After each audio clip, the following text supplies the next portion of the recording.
ಯೋಗದ ಯೋಗ ಸಿದ್ಧಿಸಿದ್ರೆ ಯಾರು ಏನು ಬೇಕಾದ್ರೂ ಮಾಡ್ಬೋದು.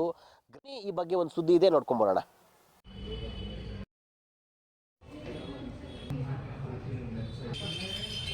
ಸುಮಾರು 10 ವರ್ಷದಿಂದ ಯೋಗ ಕ್ಲಾಸ್ ಬರ್ತಾ ಇದೆ.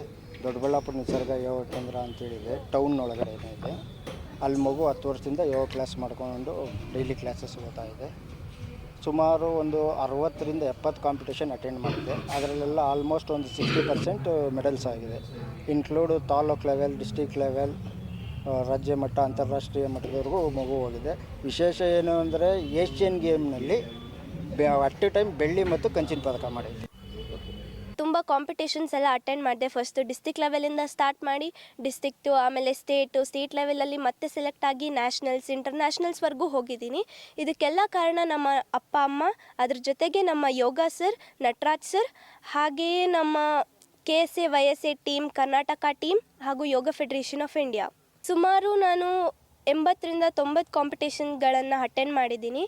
ಅದರಲ್ಲಿ ನನಗೆ ಅರೌಂಡ್ 50 to 60 ಗೋಲ್ಡ್ ಮೆಡಲ್ಸ್ ಬಂದಿದೆ.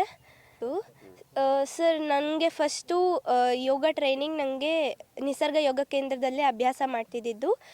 ಸೊ ನೆಕ್ಸ್ಟ್ ಇಂಟರ್ನ್ಯಾಷನಲ್ಸು ಸೌತ್ ಕೊರಿಯಾದಲ್ಲಿ ನಡೆದಿತ್ತು.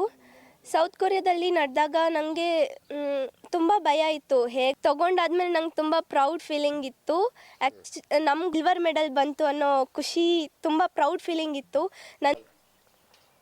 ಜೂನ್ 21ಕ್ಕೆ ಇಡೀ ವಿಶ್ವವೇ ವಿಶ್ವ ಯೋಗ ದಿನಾಚರಣೆಗೆ ಸನ್ನದ್ಧ ಆಗ್ತಾ ಇದೆ. ಆ ನಿಟ್ಟಿನಲ್ಲಿ ಬೆಂಗಳೂರು ಗ್ರಾಮಾಂತರದ ದೊಡ್ಡಬಳ್ಳಾಪುರದ ಅನೇಕ ಪ್ರತಿಭೆಗಳು ರಾಜ್ಯ, ರಾಷ್ಟ್ರ, ವಿಶ್ವ ಮಟ್ಟದಲ್ಲಿ ದೊಡ್ಡಬಳ್ಳಾಪುರದ, ಬೆಂಗಳೂರು ಗ್ರಾಮಾಂತರದ ಖ್ಯಾತಿಯನ್ನು ವ್ಯಾಪಿಸ್ತಾ ಇದ್ದಾವೆ. ಅಂಥದ್ರಲ್ಲಿ ದೊಡ್ಡಬಳ್ಳಾಪುರದ ಜಾಹ್ನವಿ ರಾಜ್ಯ, ರಾಷ್ಟ್ರ ಮಟ್ಟ ಮತ್ತು ಅಂತಾರಾಷ್ಟ್ರೀಯ ಮಟ್ಟದಲ್ಲೂ ಯೋಗವನ್ನು ವಿಶ್ವವ್ಯಾಪಿ ಮಾಡ್ತಾ ಇರೋದು ತುಂಬ ಖುಷಿ ವಿಷಯ. ಈ ಜಾಹ್ನವಿ ನೂರಾರು ಸಾವಿರಾರು ಮಕ್ಕಳಿಗೆ ಸ್ಫೂರ್ತಿಯಾಗಲಿ. ಶಶಾಂಕ್ ಜೊತೆ ಸುರೇಶ್ ಬಾಬು, ವಿಶ್ವಭಾರತಿ ನ್ಯೂಸ್, ದೊಡ್ಡಬಳ್ಳಾಪುರ.